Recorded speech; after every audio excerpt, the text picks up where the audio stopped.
Welcome to the Health Headliner podcast by To Digital. Our content is informational only and not medical advice. Please consult your provider. Now, let's dive into today's headlines. Okay, so imagine a future, right, where that shadow of Alzheimer's, and especially these early onset forms, could be like pushed back, giving families, gosh, years, precious years. Yeah, And this future might not be as far off as we think, thanks to some really, really compelling research. yeah, It's what we're diving into today. absolutely. We're taking a deep dive into, you shared with us a health news article Right. called Anti-Amyloid Drug Shows Signs of Preventing Alzheimer's Dementia from, I think it was March 19th, 2025. Yes. And the actual scientific paper, this is great, it's in the Lancet Neurology, very reputable journal. Oh, yeah. Top notch. And the title of that paper, let me make sure I get this right, is Safety and Efficacy of Long-Term Gantenerumab Treatment in Dominantly Inherited Alzheimer's Disease. I'm not going to read the whole rest of the subtitle, but it's a mouthful. But it's from this platform called DIAN-TU trial. And so our mission today is to unpack what this research actually means, especially for those interested in the cutting edge of neurological research, Alzheimer's, and potential future treatments, all without getting, too lost in the weeds of the technical stuff. Right. So to kick things off, this study was really looking at if this experimental anti-amyloid drug could actually delay the decline of cognitive function in people who have, unfortunately, inherited genes that basically lead to early onset Alzheimer's disease. All right. And this really builds on what we call the amyloid hypothesis, which suggests that it's that buildup of amyloid plaques in the brain that really kicks things off on this path towards dementia. Right. So these are those sticky proteins. Exactly. They sort of gunk up the works. Okay. So how did the scientists, put this to the test? How did they go about studying this? So they actually followed individuals who were already part of, it's a bit of a mouthful, but Knight Family Dominantly Inherited Alzheimer Network Trials Unit, or DIAN-TU. Oh, wow. Okay. Which is a long-running study. Yeah. And they specifically focused on an extension study. And this type of study, it's called an open-label extension study, is where you continue to follow folks from a previous trial. So they already had this baseline data. Exactly, yeah. And they were like, okay, let's continue this journey with them and see what happens. Okay, so who are the individuals in this research? So there were 73 people who had rare inherited genetic mutations in 3 specific genes. Wow, okay. So presenilin-1, presenilin-2, or amyloid precursor protein. Okay. So these genes, they really, unfortunately, cause an overproduction of that amyloid in the brain. Right. And these folks, sadly, they're almost guaranteed to develop Alzheimer's a lot earlier than typical cases, often in their 30s, 40s, or 50s. Wow, that's so young. It is, yeah. So you mentioned an experimental drug. What was this drug that they were testing? So this drug is called Gantenerumab, and it's a type of what's called an anti-amyloid antibody. Right, antibody. And it's designed to really target and help remove those amyloid plaques from the brain. Oh, okay. So in this particular extension study, they actually used higher doses of gantenerumab than they did in the original trial, up to 1,500 milligrams every 2 weeks. So, okay, they're upping the dosage. They're following these people who are, unfortunately guaranteed to probably develop this disease. Right.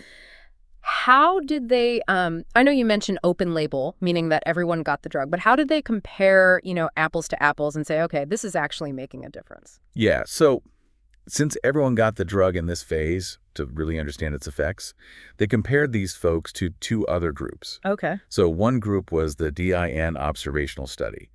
These people, they weren't getting any medication. Okay, control. Right, exactly. Yeah. And then the other group was folks from the original trial who received a placebo, but they didn't continue into the extension. Okay, got it.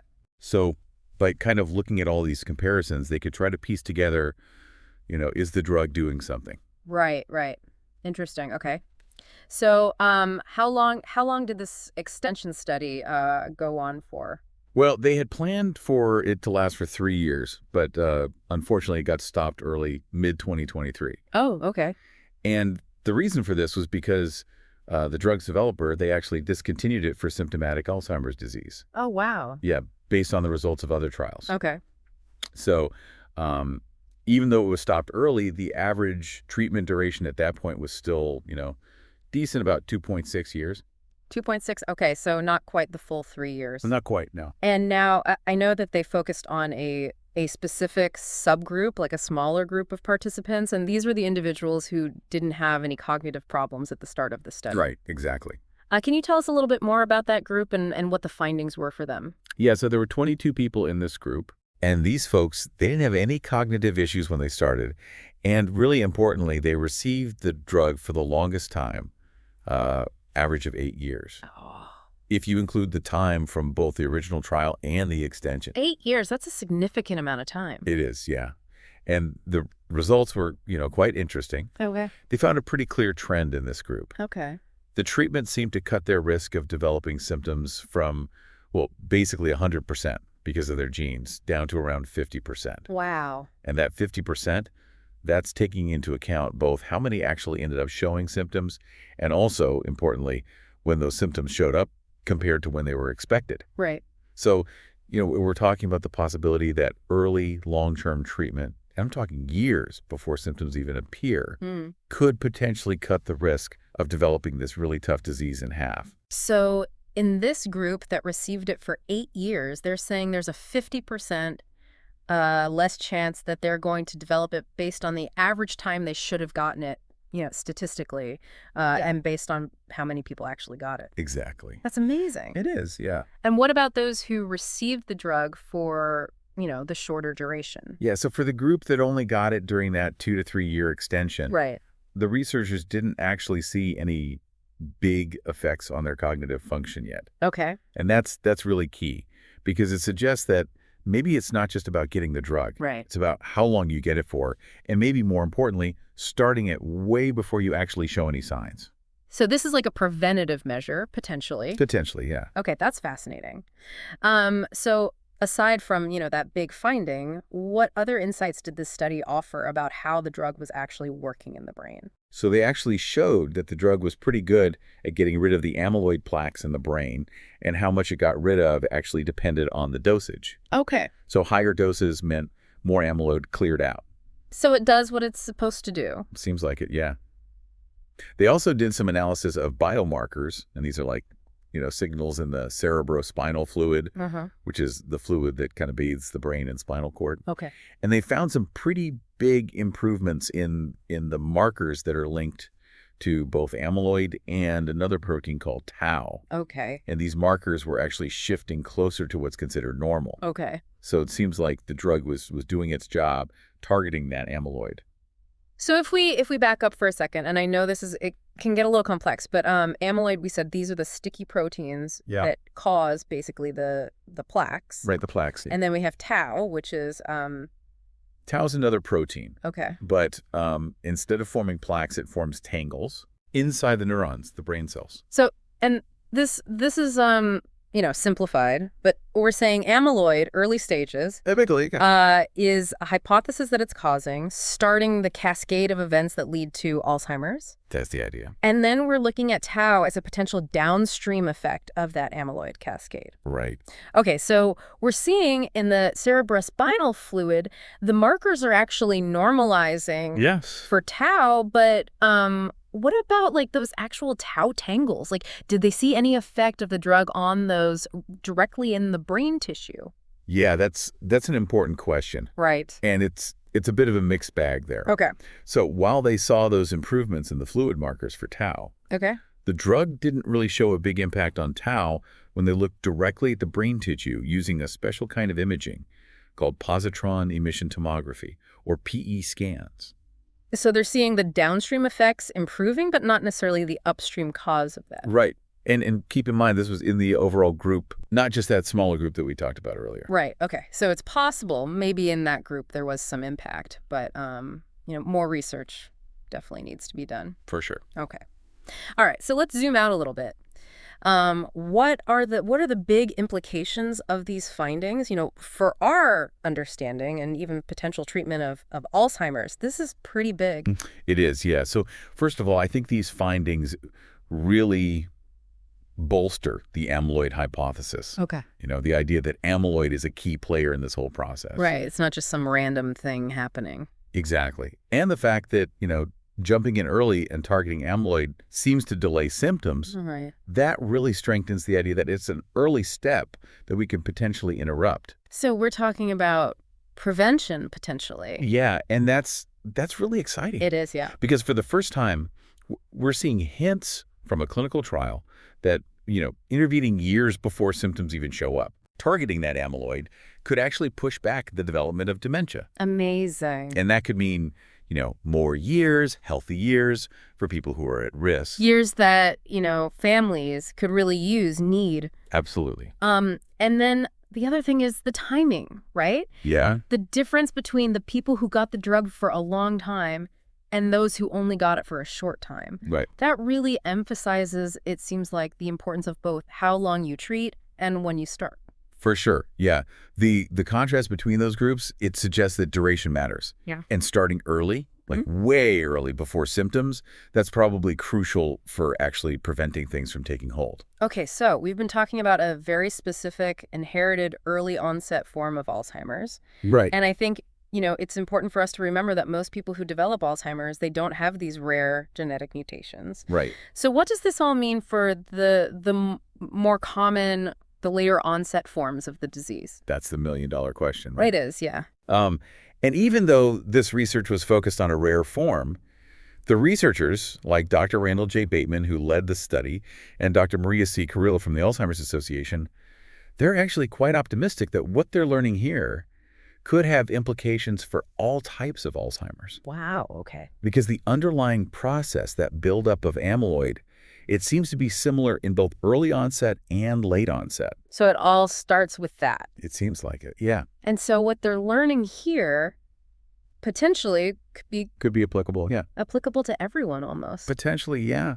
Dr. Bateman even suggested that, if the prevention trials that are going on right now for late onset Alzheimer's show similar results, then maybe we could even see preventative treatments for the general population at risk. That's huge. It would be, yeah. Okay.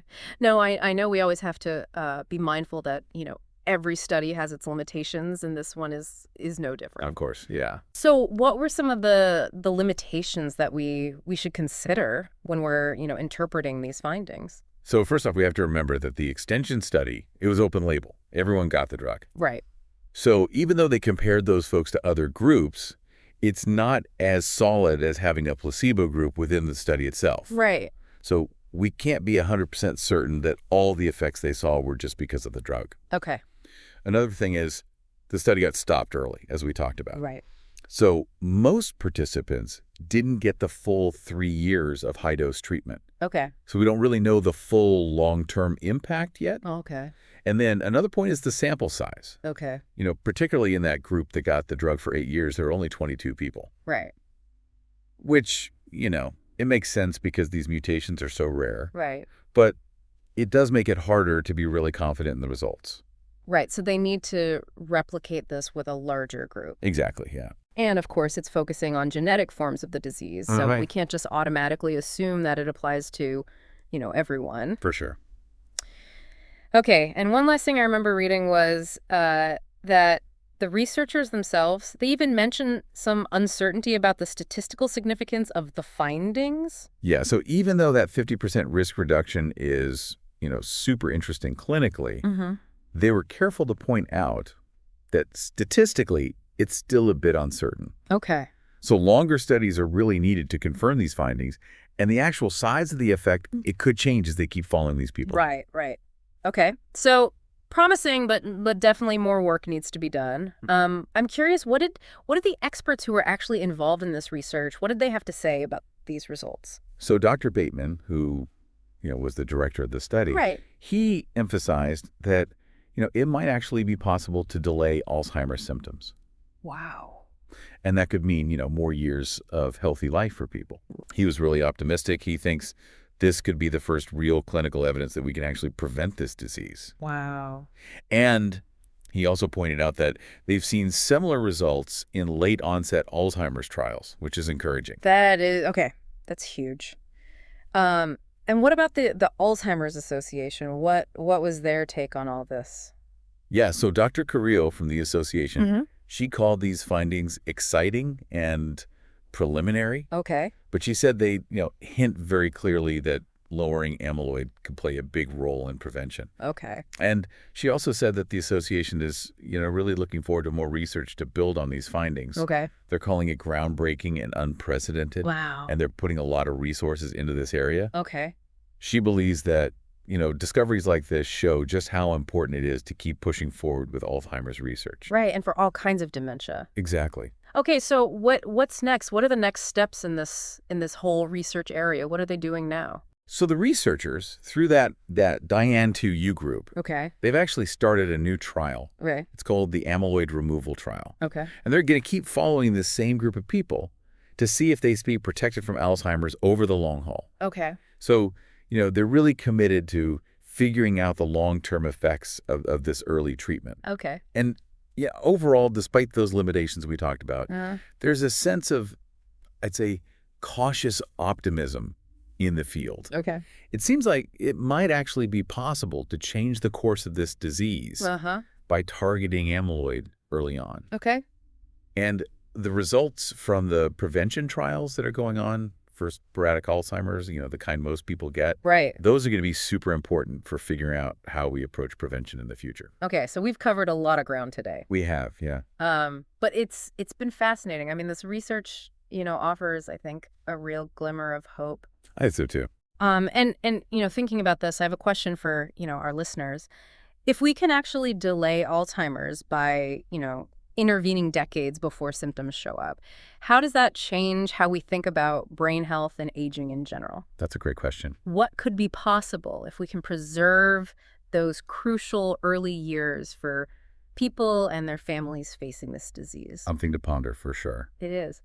Okay, so to recap, we've done a deep dive into this fascinating study suggesting that early treatment with an anti-amyloid drug might significantly delay Alzheimer's dementia, at least for those with a genetic risk.